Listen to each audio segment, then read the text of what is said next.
তিনজন লোক বন্ধু সফরে বের হলো। তারা গুহার মধ্যে ঢুকলো। গুহার মধ্যে ঢুকার পরে বন্ধু এবার কি করলেন, আমার দিকে তাকান।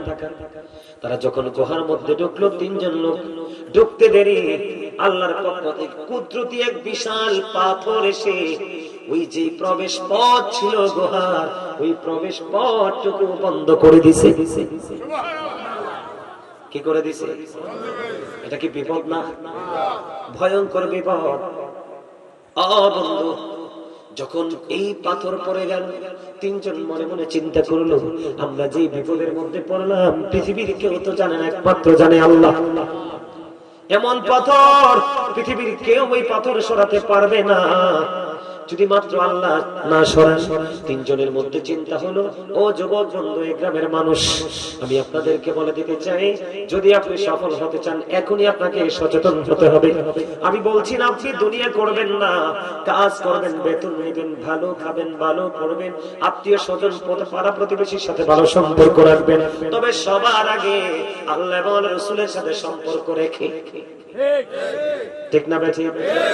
এবার তিনজন তারা বলে যে আমরা যে বিপদে পড়লাম কেউ তো জানে না। তিনজনের মধ্যে একটা পরামর্শ হলো। তিনজন মনে মনে চিন্তা করলেন যে আমাদের জীবনের কোন নেক আমল থাকলে আমল দিয়ে আল্লাহর কাছে দরখাস্ত করব। এবার প্রথম জন খেয়াল করেন, প্রথম জন তিনি কি করলেন, মাকে বেশি ভালোবাসতেন, বাবাকে তিনি ভালোবাসতেন। তিনি ছিলেন একজন কাঠুরিয়া। প্রতিদিন বন্ধু তিনি কাঠ কাটতে যেতেন। কাঠ কাটতে কাটতে বন্ধু একদিন আসতে দেরি হয়ে গেল। আয়সা দেখে মা বাবা ঘুমিয়ে গেছে। ঘরে বন্ধু দুধের প্রাণে ছিল। তিনি কি করলেন, আজকে দুধ দহন করলেন, কিন্তু দুধ দহন করার পরে মা এবং বাবাকে খাওয়াতে পারলো না, কারণ মা বাবা ঘুমে। ওই ছেলেটার বাচ্চা যিনি দুধ দহন করেছে, আজকে প্রথম জন যিনি বিপদে পড়ে আছে ওই পাহাড়ের গুহায়, পৃথিবীর কেউ জানে না, জানে মাত্র আমার আল্লাহ। ওই প্রথম ব্যক্তি তিনি কি করলেন বন্ধু, আল্লাহর কাছে দরখাস্ত করলেন। কোন দরখাস্ত?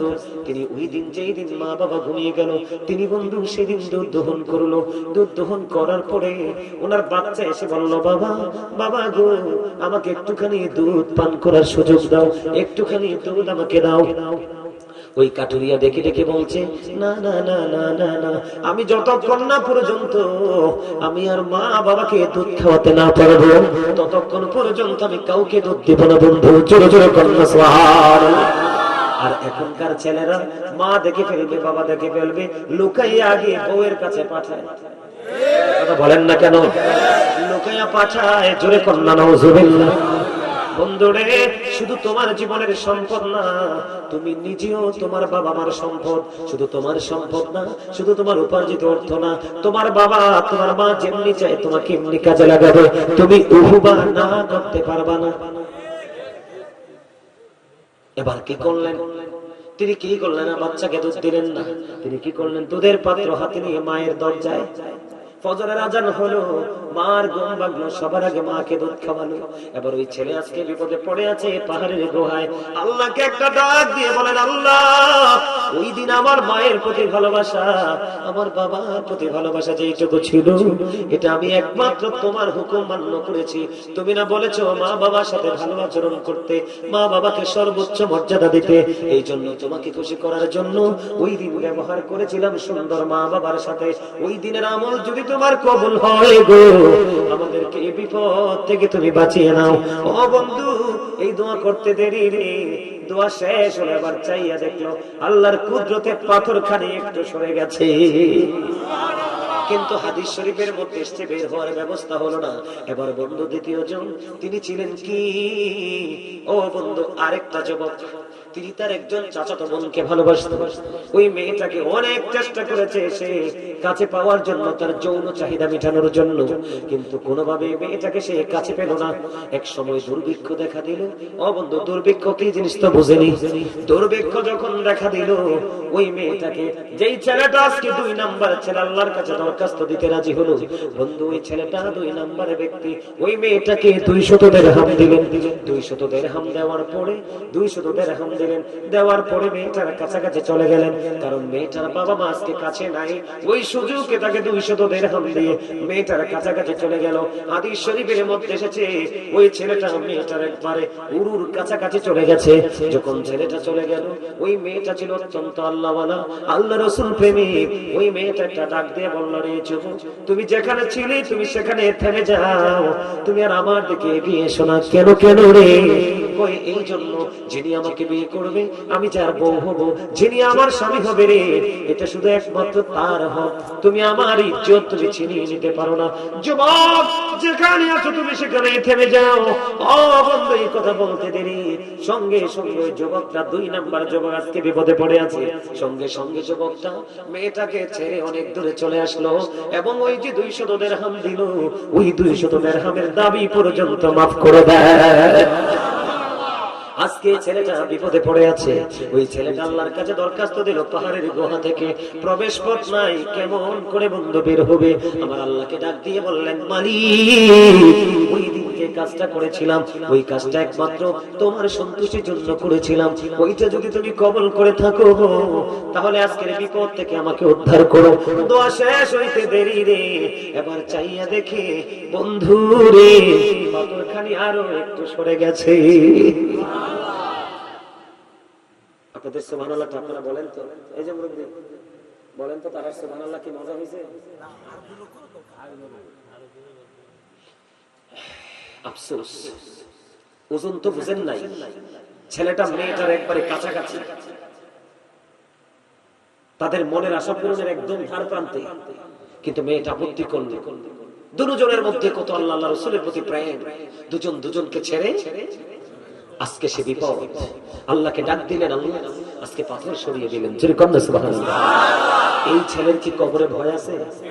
না, নাই তো। এবার বন্ধু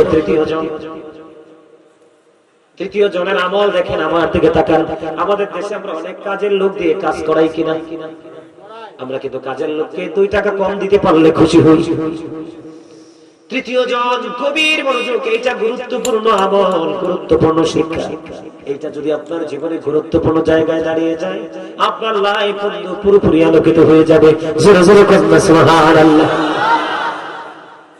তৃতীয় জন একজন রাখাল, একজন কাজের লোক ছিল। তার কাজ করার পরে তার কাছ থেকে তিনি কিনেননি, বেতন নেননি। বেতন না নিয়ে তিনি চলে গেল। বেতন না নিয়ে বন্ধু তিনি চলে গেলেন। কি করলেন? বেতন না নিয়ে তিনি চলে গেলেন। চলে যাওয়ার পরে অনেক পরে তৃতীয় জন তিনি মালিকের কাছে ফিরে আসলো, এসে বলল, মালিক, আপনার কি মনে পড়ে গো, আমি আপনার এখানে একদিন কাজ করেছিলাম, এখান থেকে কিন্তু আপনার এখান থেকে কাজ করে আমি বেতনটা নেইনি, আপনার কাছে বেতনটা রয়ে গেছে, আপনি কি আমার বেতনটা আজকে আমাকে ফিরিয়ে দিবেন? এবার ওই তৃতীয় জন তিনি বললেন, ওই যে মাটির দিকে নজর দাও, মাটির দিকে নজর দিয়েছে, দেখো ওই যে পশুগুলো আছে সবগুলো পশু তোমার। সুবহানাল্লাহ বলেন না?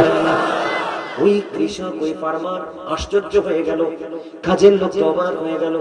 আপনি কি আমার সাথে ঠাট্টা করছেন? না না না, তোমার সাথে কেন আমি ঠাট্টা করব? তুমি যেই দিন আমার কাছে তোমার এই পারিশ্রমিকটা রেখে গিয়েছিলে, ওই দিনই আমি পারিশ্রমিকটা এখানে কি করেছি? ইনভেস্ট করেছি। যেমন একটা মুরগি কিনলে বড় হয়ে কিনলে বাচ্চা দেয়, একটা গরু কিনলে বড় হয়ে বাচ্চা দেয়, ছাগল কিনলে বড় হয়ে বাচ্চা দেয়, এমনি করে করে বন্ধু, ও বন্ধু, পশুর পালটা বড় হতে লাগলো। যেদিন তুমি তোমার এই অর্থটা রেখে গিয়েছিলে, সেই দিন থেকে আমি ইনভেস্ট করেছি, আজ পর্যন্ত এই পর্যন্ত দাঁড়িয়েছে, এই সবগুলো তোমার, তুমি নিয়ে যাও। বন্ধু, এই লোকটা হলো আজকে বিপদগ্রস্ত তৃতীয় জন। এই ব্যক্তি আল্লাহর কাছে দরখাস্ত করলো, আল্লাহ, আমার কাছে যে হকটা পাওনা ছিল আমি এটা তাকে ফেরত দিয়ে দিলাম, আমি এটা তাকে ফেরত দিয়ে দিলাম একমাত্র তুমি আল্লাহর দিদারের আশায়, তোমাকে খুশি করার জন্য। ওইটা যদি তোমার কাছে পছন্দ হয় গো, আজকে আমাদেরকে বিপদ থেকে উদ্ধার করো। তো আর শেষ হইতে দেরি রে, আল্লাহর কুদরতে পুরো পাথর সরে যায়, তারা সবাই বিপদ মুক্ত হয়ে নিরাপদ হয়ে যায়। এসব কিছু বুঝতে পারছেন? এই চরিত্র আমাদের মধ্যে থাকবে কখন? যখন আমরা শিক্ষা অর্জন করতে পারবো। ঠিক কিনা বলেন? বলেন। সমাজ উপস্থিতি, আমার আলোচনা শেষ। আমার আলোচনা যদি কেউ কষ্ট পেয়ে থাকেন আল্লাহর রাস্তায় ক্ষমা করবেন, ভালো লেগে থাকলে আমল করার চেষ্টা করবেন। বিশ্বাস করেন, আমি যদি কুমিল্লাতে মিলাদ পড়ি না, আপনাদের এখান থেকে অনেক মানুষ বেশি হয়। আমি গাজী সুলাইমান এমন একজন মানুষ, মানুষকে সময় দিতে পারে না, প্রতিদিন মানুষের বিরক্ত।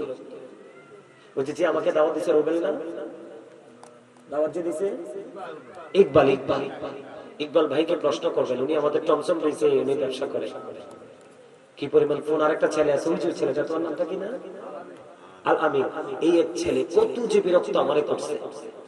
তো পরে চিন্তা করলাম তারা এত মানে সম্মান করতেছে, ভালোবাসতেছে, রেসপেক্ট করতেছে, এখন আমি যদি না যাই, আল্লাহর কাছে যদি তারা নালিশ দেয়, আর বাইসেন্স আল্লাহ যদি আমাকে প্রশ্ন করে, কি জবাব দিব?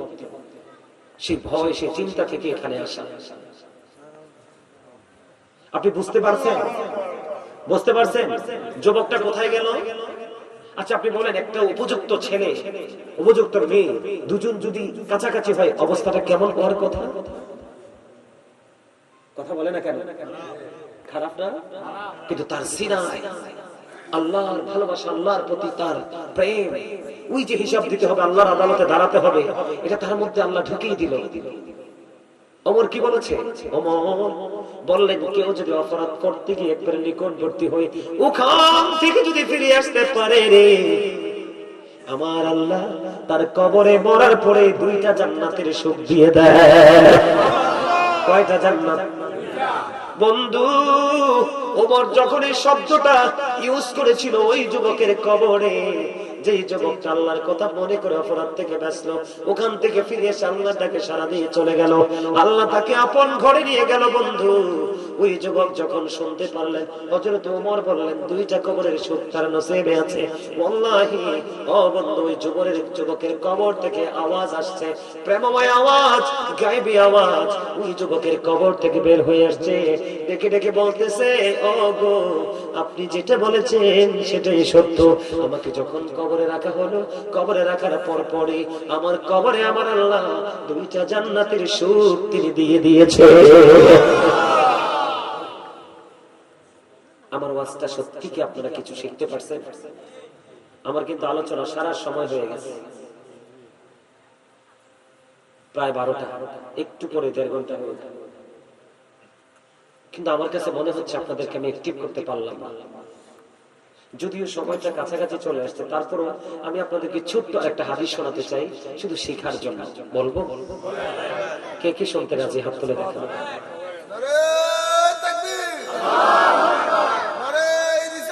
ইয়া রাসূলুল্লাহ, ইয়া কাউসারাতুল মুস্তাকিম, জিন্দাবাদ জিন্দাবাদ। ওমা, কালাগাজী সরকার বাড়ির পক্ষ থেকে লাল গোলাপ শুভেচ্ছা, এটা কোন লাগে না? আপনারা একটু একটু একটু হাসানোর জন্য এই লাইনটা বলছি, কিন্তু আপনারা এই কথাটা একটু মজা করে নিতে পারেন না। আমি বলি, খাবারে লবণ না দিলে যেমনি খাবার মজা হয় না, ঠিক তেমনি আপনি যতক্ষণ না পর্যন্ত প্রেমিক হতে না পারবেন, ততক্ষণ আল্লাহ রাসূলের গোলামি আপনার কাছে মজা লাগবে না। আর যতক্ষণ আপনি প্রেমে পড়তে না পারবেন, ততক্ষণ মজা লাগবে না। আর মজা যতক্ষণ না পাবেন, ততক্ষণ আপনাকে পৃথিবীর কেউ আপনাকে আল্লাহ রাসূলের দিকে ধাবিত করতে পারবে না। আমল করার আগে একটু প্রেম করতে হবে। কার সাথে? আল্লাহ এবং আল্লাহর রাসূল। আগে প্রেম রাসূলের সাথে করতে হবে। কার সাথে? কারণ আমি বলছি, আল্লাহ বলেছেন, সে বলুন, ইফ ইউ ট্রুলি লাভ আল্লাহ, যদি তোমরা আল্লাহকে ভালোবেসে থাকো, ফলো মি মুহাম্মদ সাল্লাল্লাহু আলাইহি ওয়াসাল্লাম, মুহাম্মদ সাল্লাল্লাহু আলাইহি ওয়াসাল্লামের অনুগত হয়ে যাও, আল্লাহ উইল লাভ ইউ, আল্লাহ তোমাদেরকে ভালোবাসবে, এন্ড ফরগিভ ইউর সিনস, আল্লাহ তোমাদের সমস্ত জীবনের গুনাহ মাফ করে দিবে। আগে রাসূলকে চিনতে হবে, কারণ আল্লাহ পর্যন্ত যাওয়ার সরাসরি কোনো রাস্তা নাই রাসূল ছাড়া। আপনি আপনার বাজারে যাওয়ার কোনো সিস্টেম নাই, রাস্তা যতক্ষণ পর্যন্ত না চিনবে। রাস্তা চেনার পরে দ্বিতীয়ত কাজ হলো আপনাকে বাহন তৈরি করতে হবে। ঠিক ঠিক প্রক্রিয়াটা এরকমই। আল্লাহর কাছে যেতে হলে রাসূল লাগবে, রাসূলের কাছে যেতে হলে রাসূল ওয়ালা, যোগ্য, দক্ষ, টেকসই আলেম লাগবে। আপনি যদি জীবনে 1 কোটি বন্ধু আপনি বানান না, কোনো সমস্যা নাই। এসপি, ডিসি, এমপি, মন্ত্রী, কোন দেশের প্রাইম মিনিস্টার আপনি প্রেম করেন, কোনো সমস্যা নাই, কিন্তু আপনার জীবনে একজন হক্কানি আলেমের সাথে প্রেম করবেন। আল্লাহ বলেছেন, join with my dear people, come to my paradise. Allah বলেছেন, join with my dear people, আমার প্রিয় লোকেদের সাথে যুক্ত হও, কাম টু মাই প্যারাডাইস, আমার জান্নাতে চলে আসো। সুবহানাল্লাহ।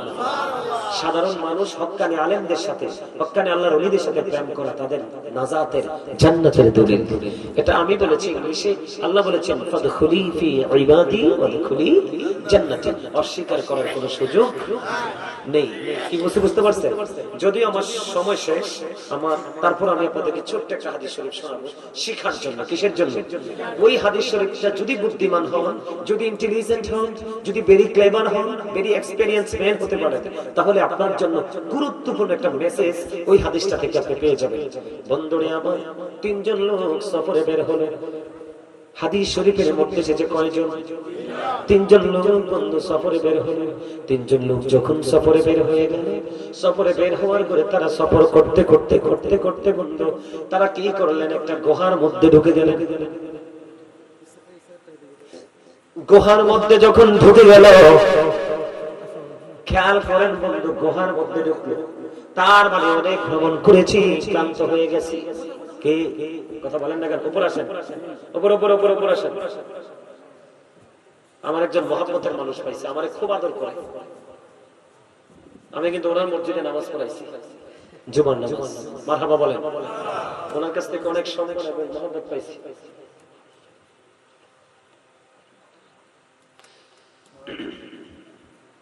আমার দিকে তাকান।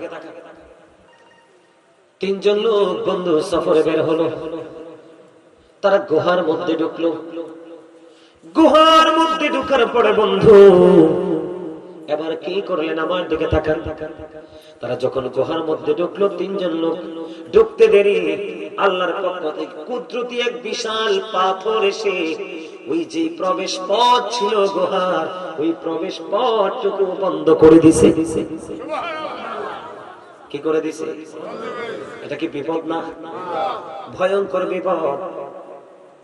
বন্ধু যখন এই পাথর পড়ে গেল, তিনজন মনে মনে চিন্তা করলো, আমরা যে বিপদের মধ্যে পড়লাম পৃথিবীর কেউ তো জানে না, একমাত্র জানে আল্লাহ। এমন পাথর পৃথিবীর কেউ ওই পাথর সরাতে পারবে না যদি মাত্র আল্লাহ না সরান।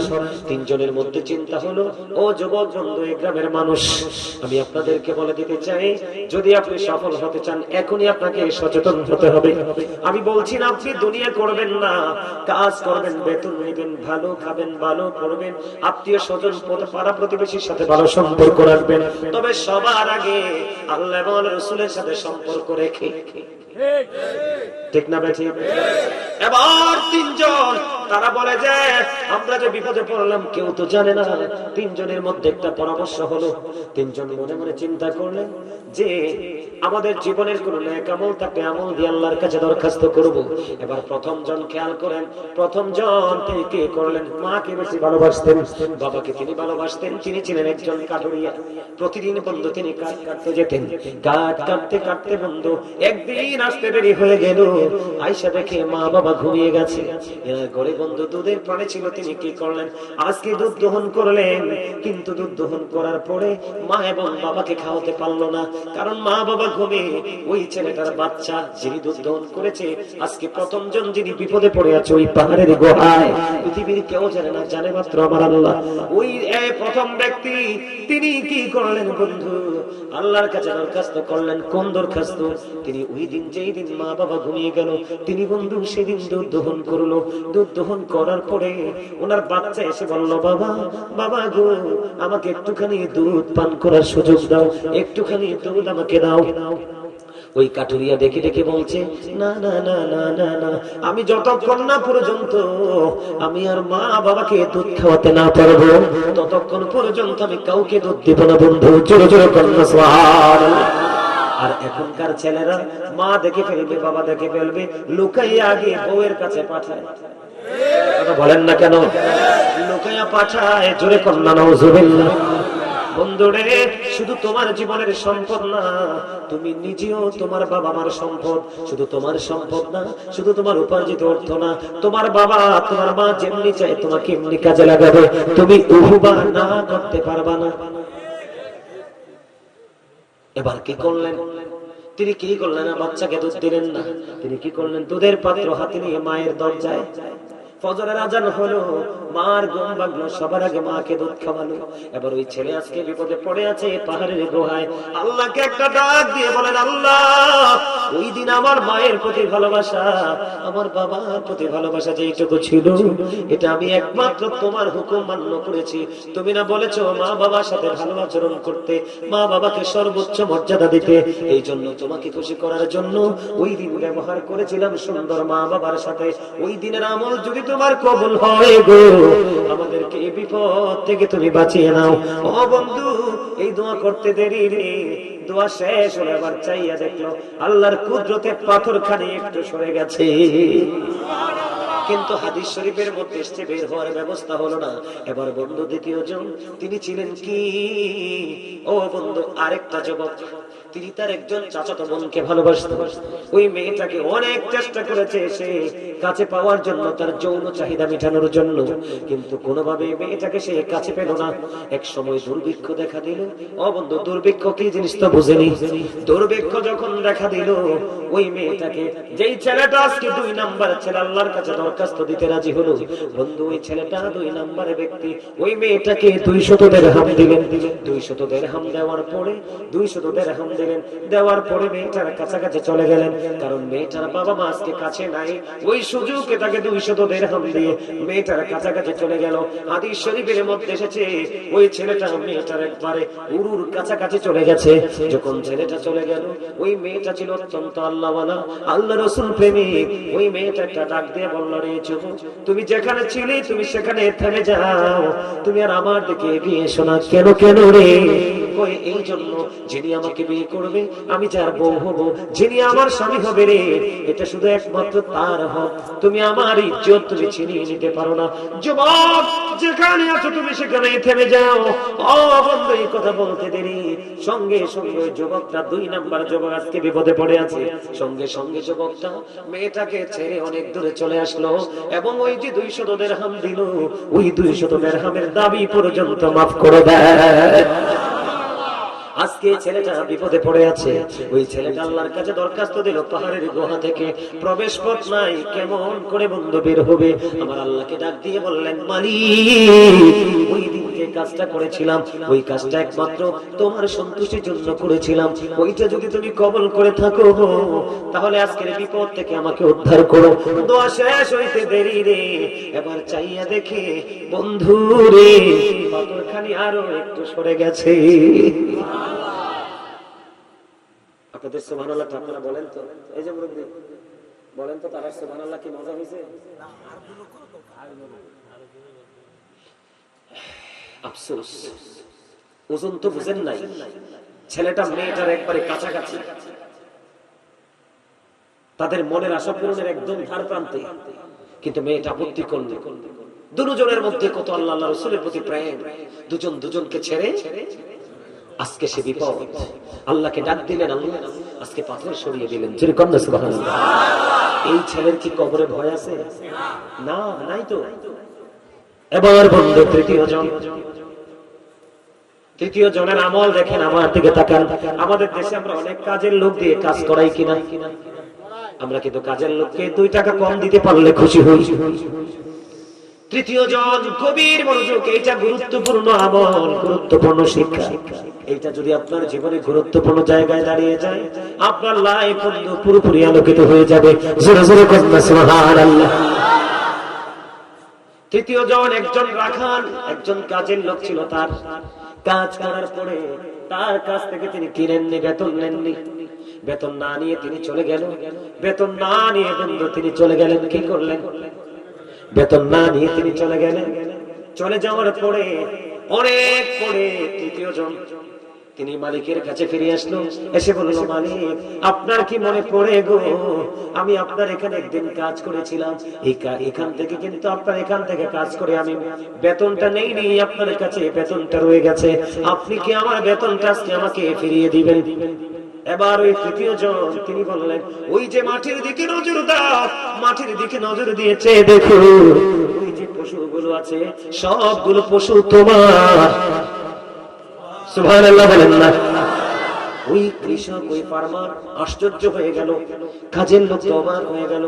আপনি কি আমার সাথে ঠাট্টা করছেন? না না না, তোমার সাথে কেন আমি ঠাট্টা করব? তুমি যেই দিন আমার কাছে তোমার এই পারিশ্রমিকটা রেখে গিয়েছিলে, ওই দিনই আমি পারিশ্রমিকটা এখানে কি করেছি? ইনভেস্ট করেছি। যেমন একটা মুরগি কিনলে বড় হয়ে কিনলে বাচ্চা দেয়, একটা গরু কিনলে বড় হয়ে বাচ্চা দেয়, ছাগল কিনলে বড় হয়ে বাচ্চা দেয়, এমনি করে করে বন্ধু, ও বন্ধু, পশুর পালটা বড় হতে লাগলো। যেদিন তুমি তোমার এই অর্থটা রেখে গিয়েছিলে, সেই দিন থেকে আমি ইনভেস্ট করেছি, আজ পর্যন্ত এই পর্যন্ত দাঁড়িয়েছে। এই সবগুলো তোমার, তুমি নিয়ে যাও। বন্ধু, এই লোকটা হলো আজকে বিপদগ্রস্ত তৃতীয় জন। এই ব্যক্তি আল্লাহর কাছে দরখাস্ত করলো, আল্লাহ, আমার কাছে যে হকটা পাওনা ছিল আমি এটা তাকে ফেরত দিয়ে দিলাম, আমি এটা তাকে ফেরত দিয়ে দিলাম একমাত্র তুমি আল্লাহর দিদারের আশায়, তোমাকে খুশি করার জন্য। ওইটা যদি তোমার কাছে পছন্দ হয় গো, আজকে আমাদেরকে বিপদ থেকে উদ্ধার করো।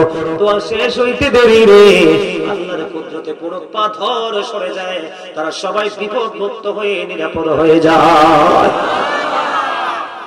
এসব কিছু বুঝতে পারছেন? এই চরিত্র আমাদের মধ্যে থাকবে কখন? যখন আমরা শিক্ষা অর্জন করতে পারবো। ঠিক কিনা বলেন? বলেন। সমাজ উপস্থিতি, আমার আলোচনা শেষ। আমার আলোচনা যদি কেউ কষ্ট পেয়ে থাকেন আল্লাহর রাস্তায় ক্ষমা করবেন, ভালো লেগে থাকলে আমল করার চেষ্টা করবেন। আমি এখন একটু জিকির করব, জিকির করে আমি কিয়াম করব। কিয়ামে যখন দাঁড়াবো আপনারা সবাই নিজ নিজ দায়িত্বে ভাবে কাতারবদ্ধ হয়ে যাবেন। রাজি আছেন? রাজি আছেন?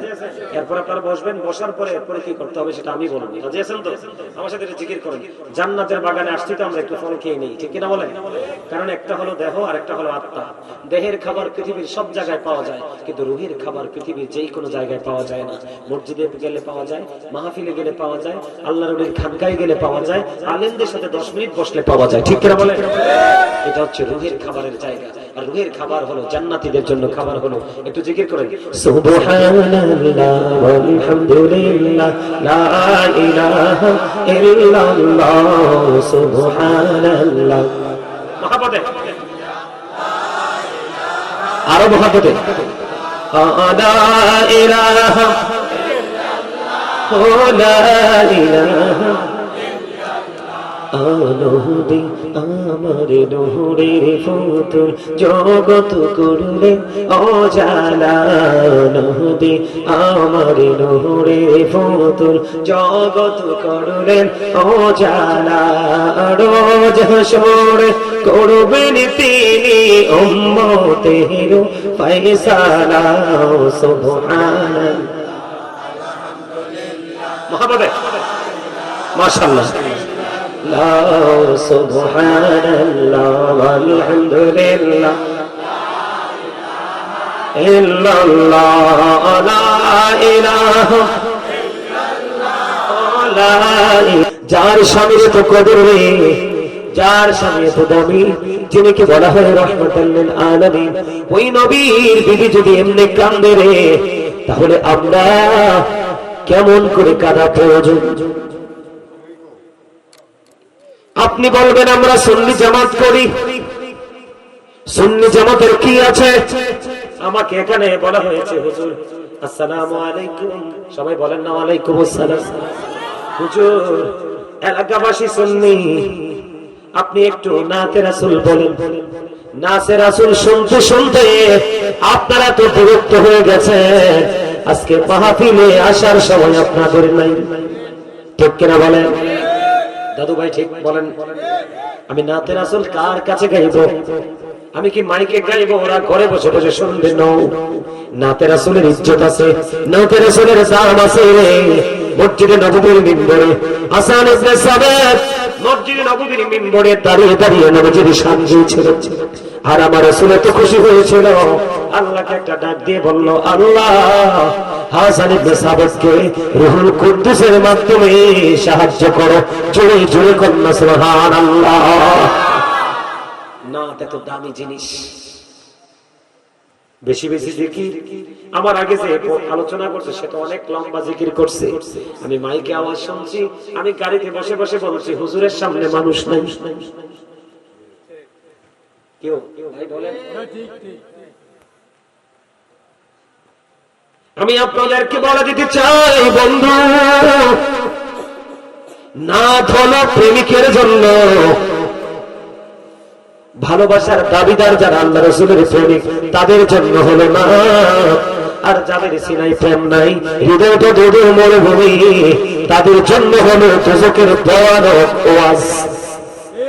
কথা বলেন না কেন? ঠিক তো বলবেন না, কারণ হক কথা তো একটু তিতা। আল হাক্কু মুররুন, হক কথা কি তিতা, কিন্তু আল্লাহ বলছে যদিও তিতা হয় আকুলু কাউলান সাদীদা, সত্যটাই বলে। সুবহানাল্লাহ বলেন না, আরো জোরে বলেন না। আরে ভাই, আপনাদের এলাকার সবাইকে আমি বলছি না, তবে ম্যাক্সিমাম লোকের হৃদয়ে ভয় নাই। আপনারা বলেন, বুকে হাত দিয়ে বলেন আমি কি ভুল বলছি? আরে ভাই, যদি ভয় থাকতো, কবরের চিন্তা থাকতো, হিসাব আল্লাহর কাছে হিসাব দিতে হবে, সেই চিন্তা যদি থাকতো, মানুষজন আজকে লটারির মাধ্যমে হলো সবার আগে এসে বসতো, হাসতো খুবই অল্প, কাঁদতো খুবই বেশি। কথা বলেন ঠিক না বেঠিক? আরো জোরে।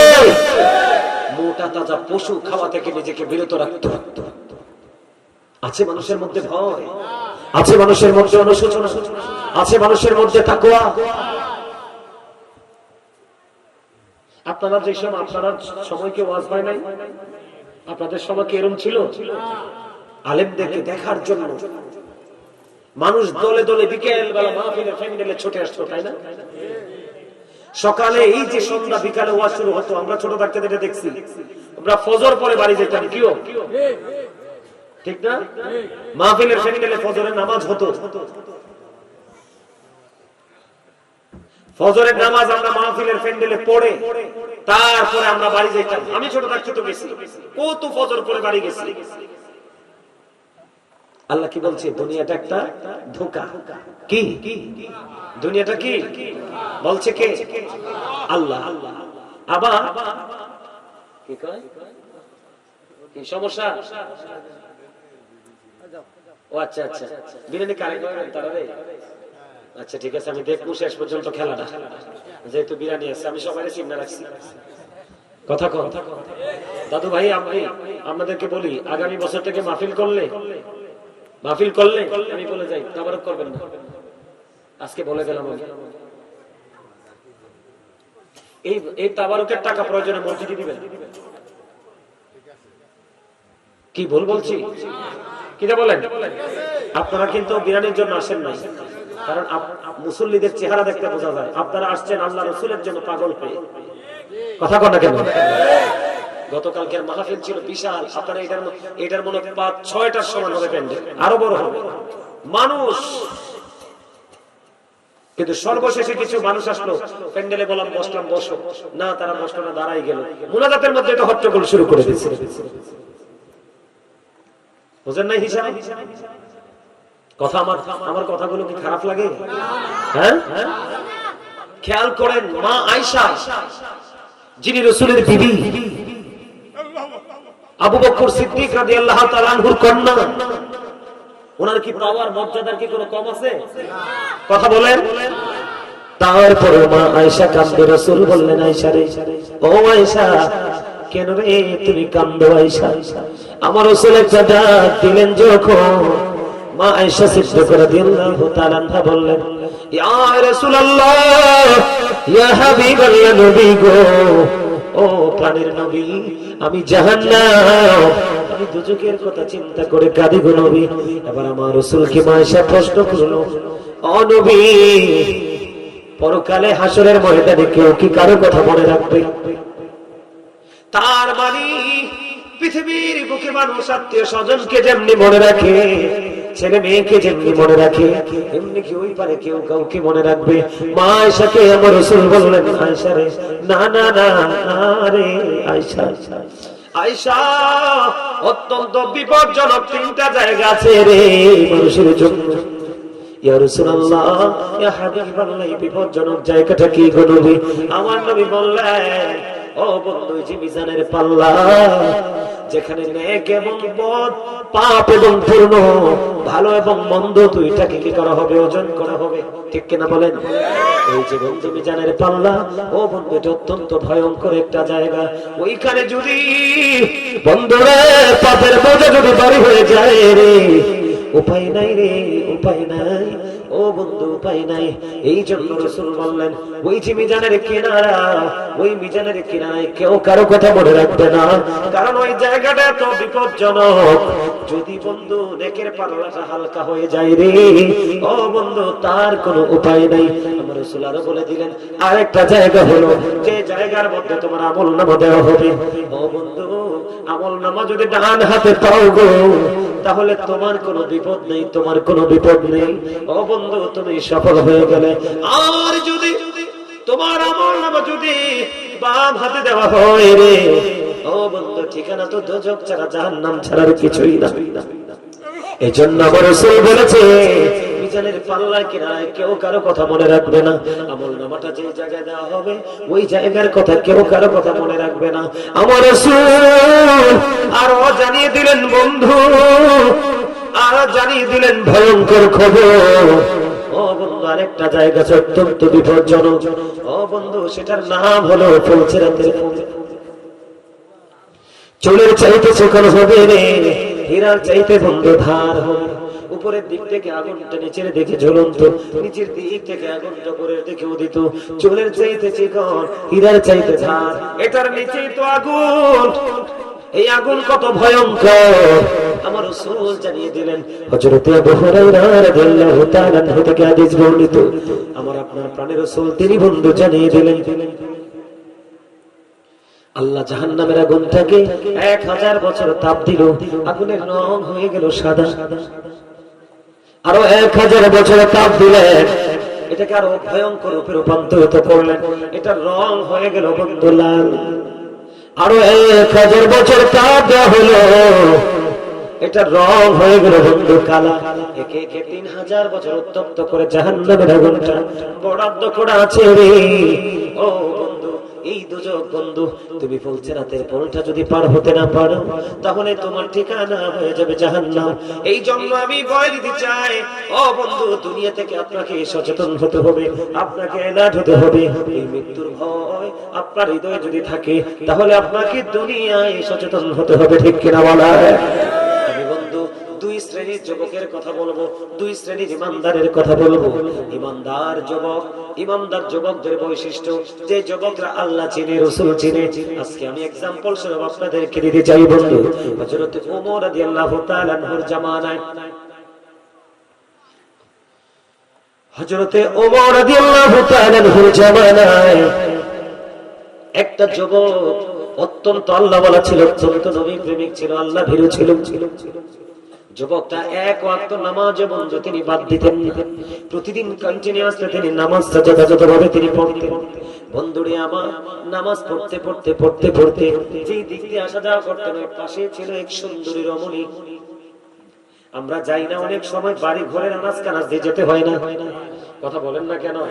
বাংলাদেশে এখন অনেক মসজিদ আছে বাড়ি ঘরের উপর দিয়ে যেতে হয়। ওই যুবক যখন যায়, আল্লাহওয়ালা যুবকের কথা বন্ধু আমি বলতেছি আপনাদেরকে, ওই যুবকটা যখন প্রতিদিন নামাজ পড়তে যেত, ওই সুন্দরী মেয়েটা যুবকটাকে প্রেমে পড়ে গেল, ওই ছেলেটাকে সে ভালোবেসে ফেললো, ওই মেয়েটা পাগল হয়ে গেল ওই ছেলেটার জন্য। কিন্তু ওই ছেলেটার ওই মেয়ের দিকে কোনো খেয়াল নাই, যায় সোজা আল্লাহর খেয়ে দেনে, আবার ফিরে আসে সে আল্লাহর ধ্যানে। একদিন বন্ধু এশারের নামাজ পড়ে যখন ছেলেটা বাড়ির দিকে ফিরল, মেয়েটা এমন পাবে তাকে প্রেম আকাঙ্ক্ষা দেখালো, ওই ছেলেটাকে শয়তান ধোঁকা দিয়ে দিল। ধীরে ধীরে ধীরে ধীরে বন্ধু মেয়েটার ঘরে চলে গেল। মেয়েটার ঘরে যাওয়ার পরে ওই সুন্দর একবারে তরুণ ওই যুবক মেয়েটার ঘরের মধ্যে যাওয়ার পরে দেখলো মেয়েটা এমন ভাবে ঘর সাজিয়েছে রে ও বন্ধু, যেটা দেখে ছেলেটা অবাক হয়ে গেল। কিন্তু ছেলেটা বুঝতে পারলো মেয়েটা খারাপ কোন উদ্দেশ্য নেই, ছেলেটাকে ঘরে ঢুকে গেছে। বন্ধুরে আমার, যখন এই ঘরের মধ্যে ঢুকিয়ে দিল তখনই ওই আল্লাহওয়ালা যুবক ছেলেটার মনের মধ্যে ওই দিনের কথা মনে হয়ে গেল, ওই হাসরের দিনের কথা মনে হয়ে গেল। ওই হাসরের দিনটা তো ভয়ঙ্কর হবে, ওই হাসরের দিনটা তো বিপজ্জনক হবে বন্ধু। ওই দিনের কথা যখন মনে পড়লো, ওই যুবক ছেলেটা কি করলো, এইখানে পরকালের কথা মনে করে আল্লাহর দরবারে হিসাব দিতে হবে, এগুলো মনে করে করে বন্ধু ওই মেয়েটার ঘরে ছেলেটা অজ্ঞান হয়ে যায়, সেন্সলেস হয়ে যায়। জোরে জোরে করলে আল্লাহু আকবার। এই হয়ে গেছে, অজ্ঞান হয়ে গেছে, তার আর সেন্স নাই। হোশ নাই বন্ধু, হোশ ফিরে হারিয়ে ফেললো। এখন তার আপন স্বজনেরা সবাই বন্ধু চতুর্দিকে খুঁজতে শুরু করলো, কোথায় রে আমার কলিজার টুকরা, কোথায় রে সে, তাকে তো খুঁজে পাওয়া যায় না।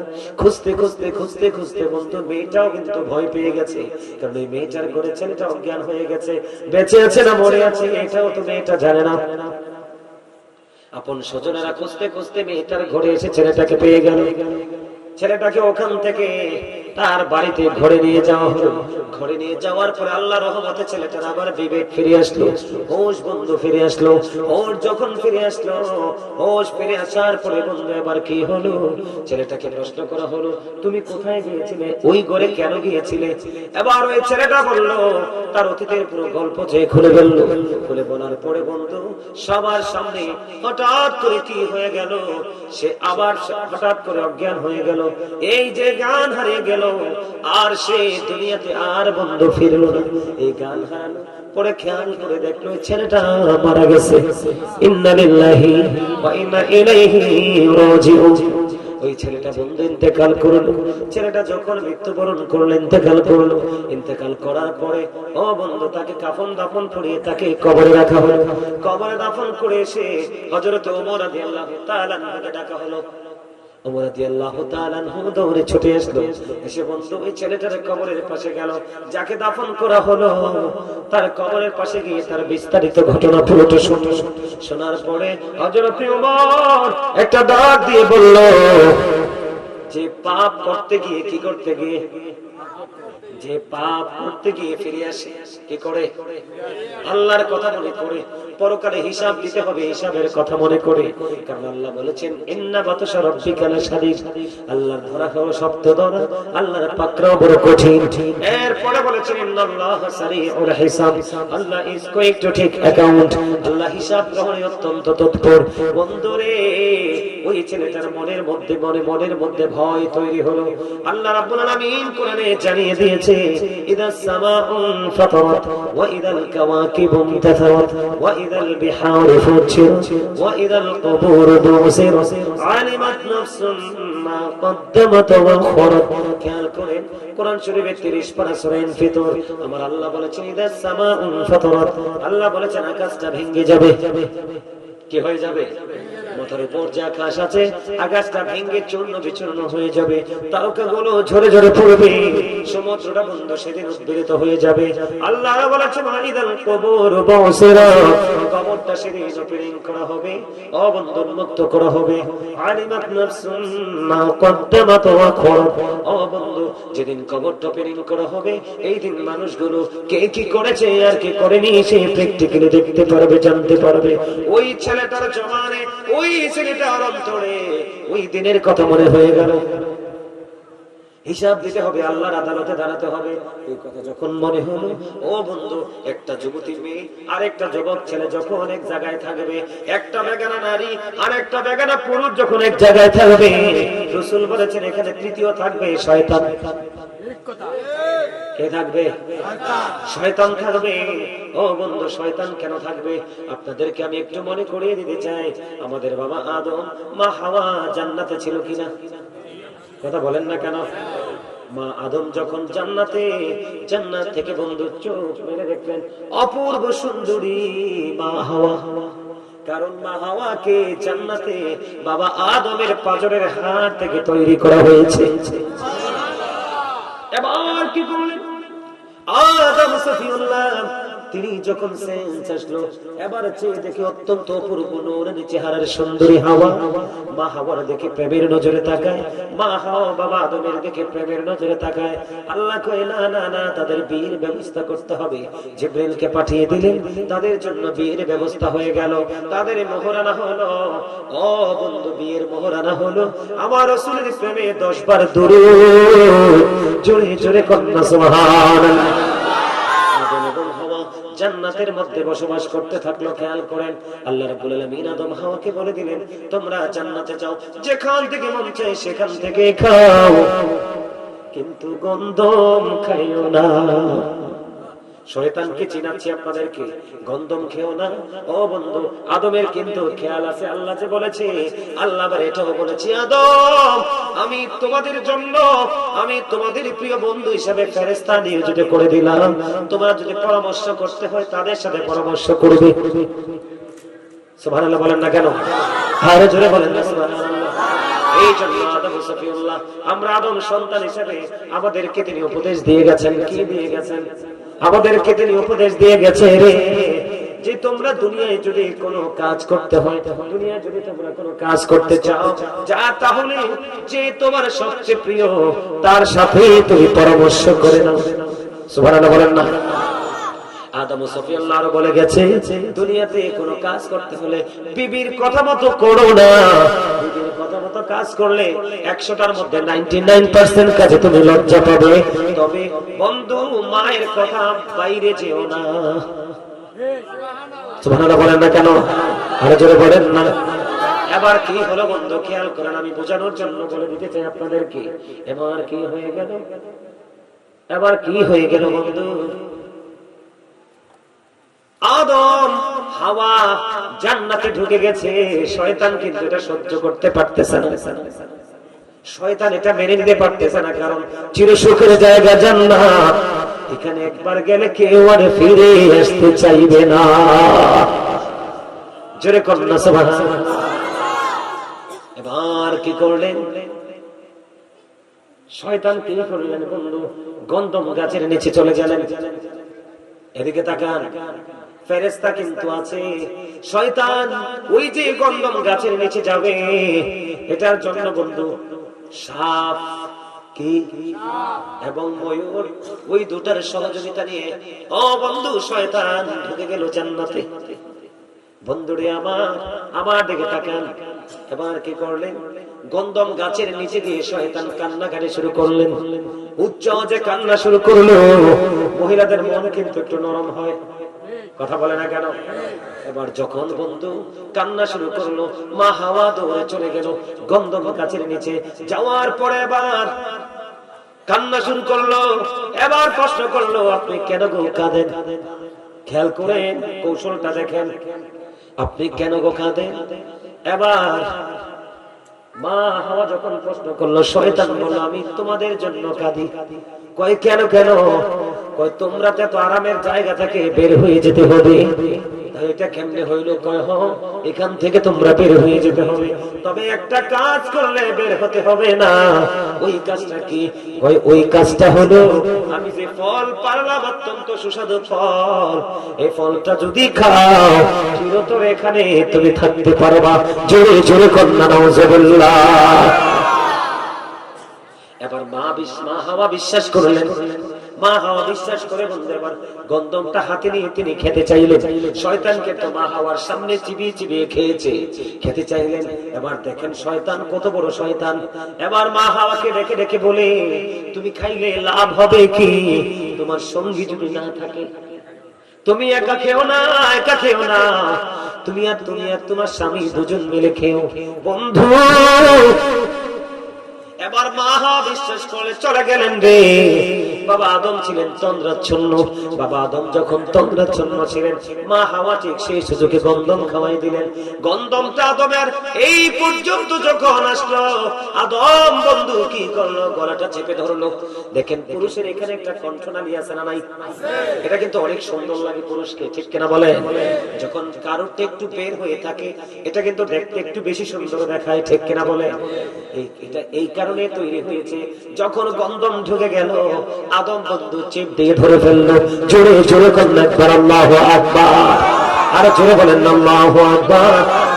বন্ধু আমি আপনাদেরকে বলে দিতে চাই গো, আদম যখন গন্ধম খেয়ে ফেললো, মা হাওয়া যখন গন্ধম খেয়ে ফেললো, আদম ডাক দিয়া বলল, হাওয়া রে তুমি কি করলে? আমার তো মনে হয় আমরা ভুল করে ফেলেছি রে হাওয়া, কি করেছো? এবার বন্ধু আদম এবং হাওয়া জান্নাতে যখন গন্ধম খেয়ে ফেললো, আল্লাহ রাব্বুল আলামিন তাদের প্রতি রাগান্বিত হয়ে গেল, অসন্তুষ্ট হয়ে গেল। আল্লাহ বললেন, কুলনা বিতু মিনহা জামিআ, আল্লাহ বললেন, you get down all from here, তোমরা জান্নাত থেকে বের হয়ে যাও। জোরে জোরে কন্যা নাউজুবিল্লাহ। বন্ধু কত প্রেমের জায়গা, কত সুখের জায়গা জান্নাত। যখন আদম হাওয়া জান্নাত থেকে বের হয়, তাদের গা থেকে জান্নাতের পোশাকগুলো আল্লাহ কুদরতি পোশাক খুলে নিলেন। নাউজুবিল্লাহ বলেন না।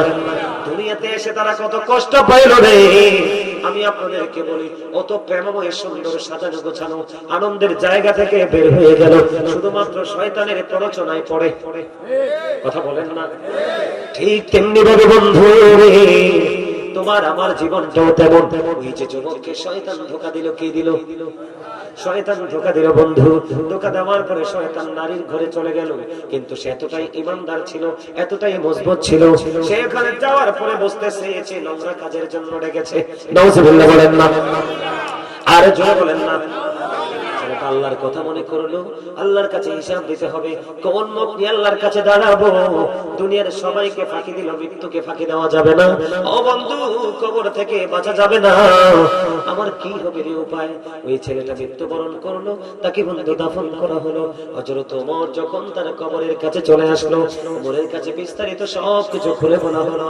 এবার হযরত ওমর এই বিস্তারিত গল্প শোনার পরে, বিস্তারিত ইতিহাস শোনার পরে এবার একটা ডাক দিয়ে বলল, যে যুবক, যে ইমানদার কোন অন্যায় কাজ করতে গিয়ে, নোংরা কাজ করতে গিয়ে, নোংরা কাজের কাজ থেকে সে ফিরে আসে, আমার আল্লাহ এই মানুষ ইন্তেকাল করার পরে তার কবরের মধ্যে 2টা জান্নাতের সুখ দিয়ে দেয়।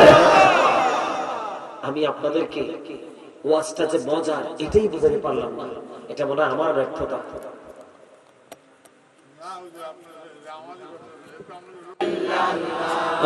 আরশ কুরসি লৌহ কলম সৃষ্টি জাহান ওসিলা। আরশ কুরসি লৌহ কলম সৃষ্টি জাহান ওসিলা। যে আল্লাহ খুশি হইয়া নাম রাখলেন হাবিবুল্লাহ। সুবহানাল্লাহ, লা ইলাহা ইল্লাল্লাহ, লা ইলাহা ইল্লাল্লাহ, লা ইলাহা আলামের সাথে নব মিশাইয়া যারে আল্লাহ পাঠাইলা। অনি যে আল্লাহ দোস্ত বলে তাহার প্রেমে পৌঁছিলা। সুবহানাল্লাহ, মহাব্বতে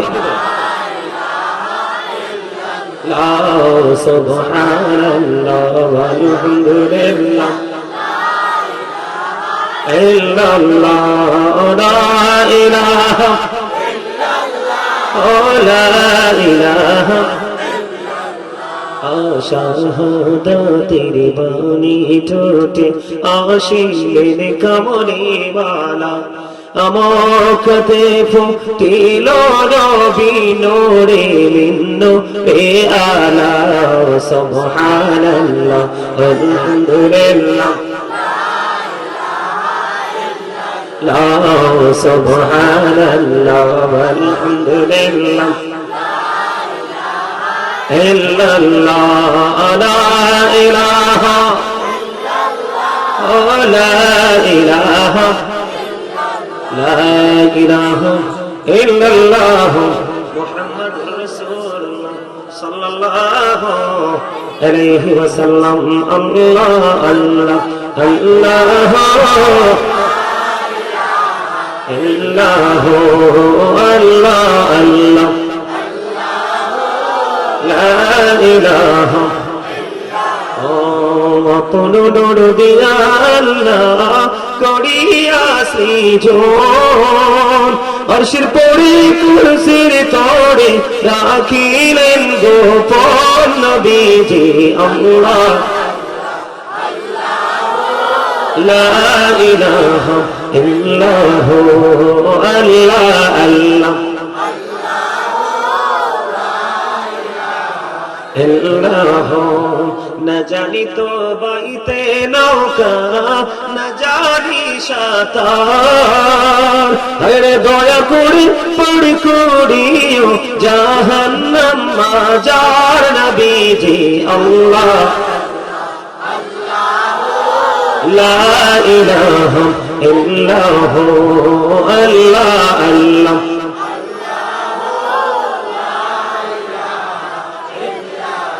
ও গুনাহগারের গহনা জড়ে দিদারে আপনার দয়া করে দিয়ে দেখা হাবিবি দো জাহান নবীজি আল্লাহ আল্লাহ লা ইলাহা ইল্লাহু আল্লাহ আল্লাহ ইল্লাহু সশরীরে জিন্দা নবীজি সোনার মদিনায় আসুন সবাই দাঁড়াইয়া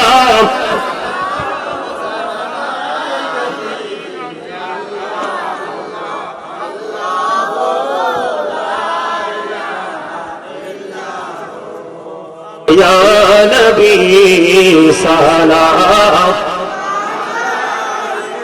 কায়া রাসূল সালাম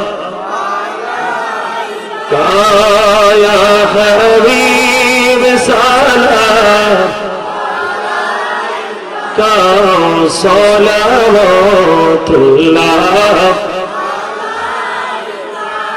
আজিত যদি পড়তাম মদিনা সে তোলো হইতো কলিজা কোন পথে যাব মদিনা রাস্তা যে খুঁজি পাই না ইয়া নবী সালাম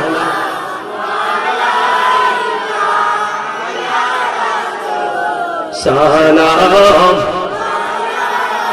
কায়া হাবিব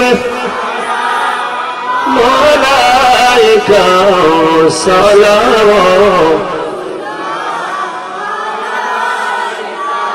নবী গো মদিনা হইতে সব কিছুই পারে দেখিতে মোদের লাশ কবরে রাখিলে লইল গো আপন কোলে ইয়া নবী সালাম মহব্বতে কায়া রাসূল সালাম কায়া হাবিব মালাইকা সালাওয়াত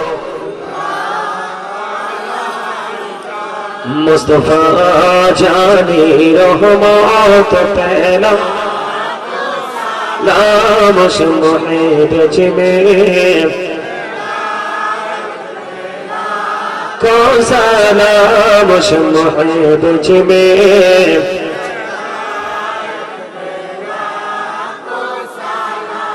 दोनों दी कल्बों में अजमते मुस्तफा के मोते आला हुजरात पहला नाम मुस्तफा जाने पहला को सलाम शुहे बेजमे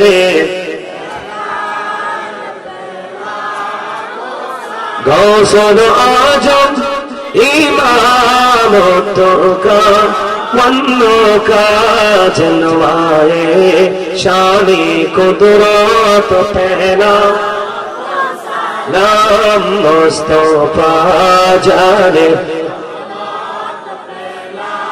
को सलाम शुहे बेजमे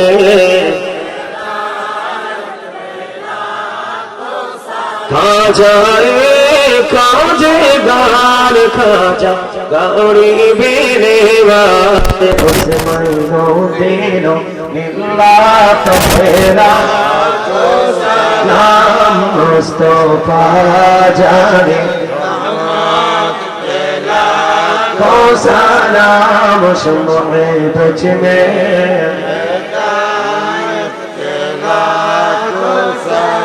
या पाकी पंजतने लाखो सलाम या पाकी पंजतन लाखो सलाम या पाकी पंजतन लाखो सलाम या पाकी पंजतन लाखो सलाम करबलार कुर्बानी स्मरण करो प्राण भरे সকলে নামাজ পড়ো करबलार कुर्बानी স্মরণ করো प्राण भरे সকলে नामाज पढ़ो या हुसैन शाह हुसैन लाखो सलाम या हुसैन शाह हुसैन लाखो सलाम बलगल औला बिजमालिही कशफत तुजा बिजमालिही हसनत जमीओ खिसालिही सल्लल्लाहु अलैहि वालिही सल्लल्लाहु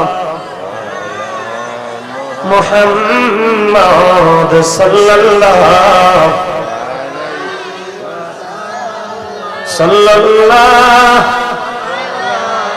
मुहम्मद